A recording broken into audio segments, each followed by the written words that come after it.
আমি এখন মাননীয় সংসদ সদস্য মাওলানা দেলোয়ার হোসেন সাইদি সাহেবকে বক্তব্য রাখার জন্য অনুরোধ জানাচ্ছি। নাহমাদুহু ওয়া নুসাল্লি আলা রাসূলিহিল কারীম ওয়া আলা আলিহি ওয়া আসহাবিহি আজমাইন। আউযু বিল্লাহি মিনাশ শাইতানির রাজীম। বিসমিল্লাহির রহমানির রহিম। মাননীয় স্পিকার, আপনি এই মহান সংসদের স্পিকার হিসেবে নির্বাচিত হয় আমরা জাতীয় সংসদের পক্ষ থেকে আপনাকে অন্তরের অন্তঃস্থল থেকে মোবারকবাদ জানাচ্ছি। মাননীয় স্পিকার, আমি আজ এই সংসদে দাঁড়িয়ে ওই মহান আল্লাহ পাকের প্রশংসায় সেজদা অবনত হচ্ছি, যিনি 1 অক্টোবরের ব্যালট যুদ্ধের মাধ্যমে সুদীর্ঘ 5 বছরের দুঃশাসন, সীমাহীন দুর্নীতি, ইসলাম বিরোধী কর্মকাণ্ড, দেশব্যাপী ভয়াবহ সন্ত্রাসের মোকাবেলায় 4 দলীয় ঐক্যজোটের মহা বিজয় দান করেছেন এবং যার ফলশ্রুতিতে আজকে আমরা এই মহান সংসদে দাঁড়িয়ে কথা বলার সুযোগ লাভ করেছি। মাননীয় স্পিকার, আপনার মাধ্যমে আমি আমার অন্তরের অন্তঃস্থল থেকে দেশবাসীকে ধন্যবাদ জানাই।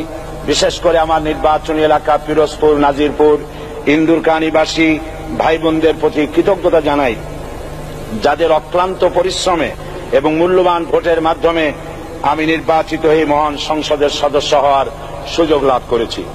মাননীয় স্পিকার, বাংলাদেশের 13 কোটি মানুষকে যারা পরিচালনা করবেন, আজকে তারাই এই মহান সংসদে বসে আছেন। আমি আপনার মাধ্যমে তাদের উদ্দেশ্যে কিছু কথা বলতে চাই। জবাবদিহিমূলক সরকার, কল্যাণমূলক সরকার ও সুস্থ প্রশাসন, এই বাক্যগুলি আমরা প্রায় শুনে থাকি।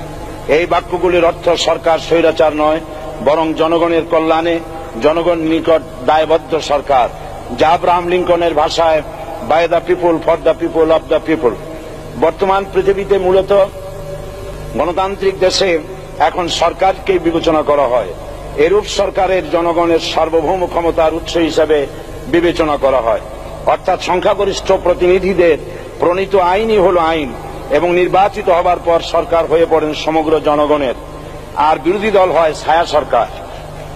মাননীয় স্পিকার, সরকারকে সঠিক পথে পরিচালনার জন্য বিরোধী দলকে অপরিহার্য বিবেচনা করা হয়। বর্তমান গণতান্ত্রিক চেতনা বেশি পুরনো নয়, মানুষ মূলত রাজতান্ত্রিক স্বৈর শাসনের সাথেই বেশি পরিচিত। বস্তুত বর্তমান পৃথিবীতে গণতান্ত্রিক শাসন ব্যবস্থায় জবাবদিহিমূলক, কল্যাণমূলক, স্বচ্ছ প্রশাসনের যে কথাবার্তা আমরা শুনতে পাই, এর প্রথম উপস্থাপক হলেন বিশ্বনবী হযরত মুহাম্মদ রাসূলুল্লাহ সাল্লাল্লাহু আলাইহি ওয়াসাল্লাম। বর্তমান গণতান্ত্রিক ব্যবস্থাপনার সাথে ইসলামের মূল পার্থক্য হল সার্বভৌমত্বের ধারণা নিয়ে। ইসলামের দৃষ্টিতে সার্বভৌমত্বের মালিক জনগণ নয়, মালিক হলেন আল্লাহ রাব্বুল আলামিন। কিন্তু সরকার গঠন ও পরিচালনা জনগণের ইচ্ছার ভিত্তিতেই হতে হবে। জনগণের ইচ্ছার বিরুদ্ধে ক্ষমতায় থাকার অধিকার ইসলামের স্বীকৃত নয়। মাননীয় স্পিকার, সাধারণত লক্ষ্য করা যায় সরকার, সরকারি কর্মকর্তা ও কর্মচারীবৃন্দ জনগণের উপর নানাভাবে জুলুম, নির্যাতন বা শোষণ করে থাকে। জনগণের খাদেম না হয়ে তারা হয়ে পড়েন জনগণের প্রভু। তারা জনগণের সম্পদকে তসরুপ করে। এই অবস্থা থেকে মুক্ত করার জন্য রাসূল করিম সাল্লাল্লাহু আলাইহি ওয়াসাল্লাম সরকারি কর্মকর্তা ও কর্মচারীদের মধ্যে তীব্র দায়িত্ব অনুভূতি জাগ্রত করে তিনি বলেন, ঘুষ দাতা ও গৃহীতা উভয় জাহান্নামী। নবী করিম সাল্লাল্লাহু আলাইহি ওয়াসাল্লাম আরো বলেছেন, আমরা যদি কাউকে কোনো রাষ্ট্রীয় দায়িত্ব প্রদান করি, তখন সেই ব্যক্তি তার ব্যক্তিগত কাজ যতটা নিষ্ঠা ও আন্তরিকতার সাথে পালন করে, রাষ্ট্রীয় দায়িত্ব যদি সেভাবে পালন না করে, তবে কিয়ামতের দিন তাকে উল্টো করে জাহান্নামে নিক্ষেপ করা হবে। রাষ্ট্রীয় সম্পদ তসরুপের ব্যাপারে কঠোর হুঁশিয়ারি উচ্চারণ করে বিশ্বনবী মুহাম্মদ রাসূলুল্লাহ সাল্লাল্লাহু আলাইহি ওয়াসাল্লাম বলেছেন, রাষ্ট্রীয় দায়িত্ব পালনকারী কেউ যদি 1 টুকরা সুতা বা তার চেয়েও ক্ষুদ্র কোনো জিনিস খেয়ানত করে, তবে কিয়ামতের দিন খেয়ানতের বোঝা মাথায় করে তাকে উঠতে হবে। মাননীয় স্পিকার, আল্লাহ রসুল যে সরকার ব্যবস্থা প্রতিষ্ঠা করেছিলেন, তা সত্যিকার অর্থে ছিল জনকল্যাণমূলক সরকার। তার সরকারে দায়িত্ব পালনকারী ব্যক্তিবর্গের মধ্যে চরম দায়িত্ব অনুভূতি জাগ্রত করে দেওয়া হয়েছিল। এটা সম্ভব হয়েছিল কেবলমাত্র আখিরাতের তীব্র বিশ্বাস ও মহান আল্লাহর দরবারে জবাবদিহিতার অনুভূতির মাধ্যমে। মানুষের নিকট জবাবদিহিতা পাশ কাটিয়ে যাওয়া যায়, কিন্তু আল্লাহর নিকট জবাবদিহিতা পাশ কাটানোর কোনো সুযোগ নেই। মাননীয় স্পিকার, নবী করিম সাল্লাল্লাহু আলাইহি ওয়াসাল্লামের সরকার ব্যবস্থাপনায় সবাই যেমন আইনের দৃষ্টিতে সমান অধিকার ভোগ করেছে, ঠিক তেমনি ভাবে রাষ্ট্রের নাগরিক হিসাবে সবারই মৌলিক চাহিদাসমূহ পূরণ হয়েছে। ঋণগ্রস্ত এতিম অসহায় জনগণ রাষ্ট্রীয় তহবিল থেকে সহযোগিতা লাভ করেছে। মূলত এটা জনকল্যাণমূলক সরকারের ধারণা বিশ্ববাসী তখনই প্রথম অবলোকন করে। মাননীয় স্পিকার, নবী করিম সাল্লাল্লাহু আলাইহি ওয়াসাল্লাম সরকারি কর্মকর্তাদের বিরুদ্ধে কোনো অভিযোগ পেলে তখনই ব্যবস্থা গ্রহণ করতেন। আইনের চোখে সবাই সমান এবং এ কারণেই শাসকদের আত্মীয় স্বজন কারো পক্ষে সম্ভব ছিল না জনগণের উপরে জুলুম করা। খলিফা ওমর রাদিয়াল্লাহু তাআলা আনহুর এক ছেলে অপরাধী প্রমাণিত হলে সে দণ্ডভোগ থেকে রেহাই পায়নি, এমনকি এতে তার মৃত্যুদণ্ড হয়েছিল। আবার খলিফা নিজেকে আইনের ঊর্ধ্বে মনে করতেন না, তাই বর্ম চুরির ঘটনা আলী রাদিয়াল্লাহু তাআলা আনহু কাজীর দরবারে সাধারণ ফরিয়াদির মতো উপস্থিত হন। নিজের ছেলে ও চাকরের সাক্ষী যথেষ্ট না হয় কাজী খলিফার বিপক্ষে রায় দেন। এখানে বিচার বিভাগ ছিল সম্পূর্ণ স্বাধীন এবং শাসন বিভাগের নিকট তার কোনো দায়বদ্ধতা ছিল না। মাননীয় স্পিকার, এসব হলো ইতিহাস। মুসলমান আজ অনুসরণ করতে চায় না তাদের অতীতের গৌরবোজ্জ্বল কর্মপদ্ধতিকে। সে এখন কাফির মুশরিকদের কিরানক স্বার্থ পূজারী আখেরাতে জবাবদিহিতা শূন্য বাগাড়ম্বর এক জাতি। মাননীয় স্পিকার, যে জাতির এক পূর্বসূরি মাথায় আটার বোঝা বহন করে নিয়ে চললেন আর বলে গেলেন, মানুষ কেন, ফোরাতের কূলে যদি একটি কুকুরও না খেয়ে মারা যায় তবে এই ওমর রাদিয়াল্লাহু তাআলা আনহুকে কিয়ামতের দিন আল্লাহর দরবারে জবাবদিহি করতে হবে।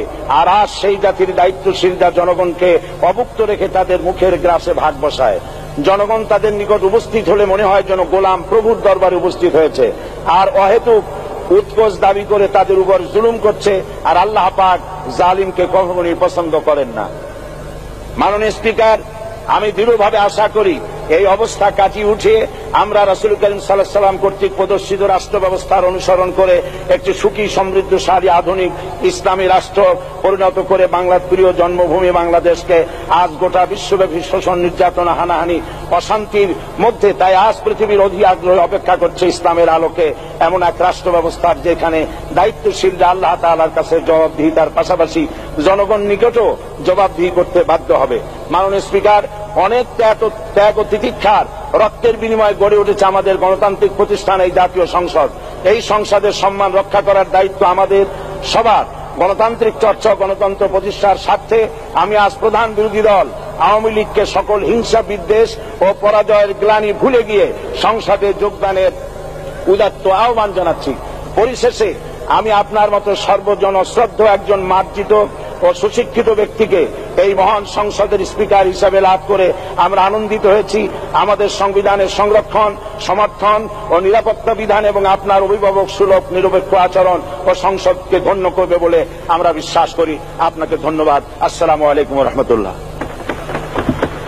মাননীয় সদস্য মাওলানা দেলোয়ার হোসেন সাঈদী সাহেবকে আপনার তথ্যপূর্ণ ইসলামিক মূল্যবোধ সহ মূল্যবান বক্তব্যের জন্য ধন্যবাদ।